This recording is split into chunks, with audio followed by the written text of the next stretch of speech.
మనం ఎంత కరెక్ట్ గా ఉన్నా, ఎంత నీతిగా ఉన్నా కూడా శత్రువులు పుట్టుకొస్తూనే ఉంటారండి. మరి ఇలా ఉన్నా కూడా శత్రువులు అనేవాళ్ళు ఎందుకు పుట్టుకొస్తారో తెలుసా? మనం ఎప్పుడైతే ఎదగటం స్టార్ట్ చేస్తామో, ఈర్ష్య, కుళ్ళు, ద్వేషాలతో చాలా మంది శత్రువులుగా తయారైపోతూ ఉంటారు. మరి ఇలాంటి శత్రువుని ఎదుర్కోవాలి అంటే ఒక 5 టిప్స్ చెప్తాను, జాగ్రత్తగా గుర్తుపెట్టుకోండి. అందులో నెంబర్ 1, మౌనమే సరైన ఆయుధం అన్న విషయాన్ని మాత్రం అస్సలు మర్చిపోకండి. అవతల వాళ్ళు నిన్ను రెచ్చగొట్టడానికి ప్రయత్నిస్తూ ఉంటే రెచ్చగొట్టుకొనివ్వండి. కానీ మీరు మాత్రం మౌనంగానే ఉండండి. అదే వాళ్ళకు బుద్ధి చెప్తుంది. ఇక నెంబర్ 2, కోపాలను పెంచుకోవటం కాదు, శత్రుత్వాన్ని పెంచుకోవటం కాదు.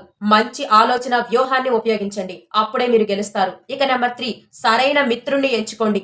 ఎవరిని పడితే వాళ్ళను నమ్మకండి. ఇక నెంబర్ 4, మీ యొక్క రహస్యాలను పొరపాటును కూడా ఎవ్వరికీ చెప్పకండి. మీ క్లోజ్ ఫ్రెండ్స్ అయినా సరే, ఎవరికైనా సరే చెప్పకండి. ఎందుకంటే ఇప్పటి నీ క్లోజ్ ఫ్రెండ్సే రేపు శత్రువులుగా మారొచ్చు. వాళ్ళు నీ బలహీనతలను తెలుసుకొని, రహస్యాలను తెలుసుకొని నిన్నే ఆడుకొని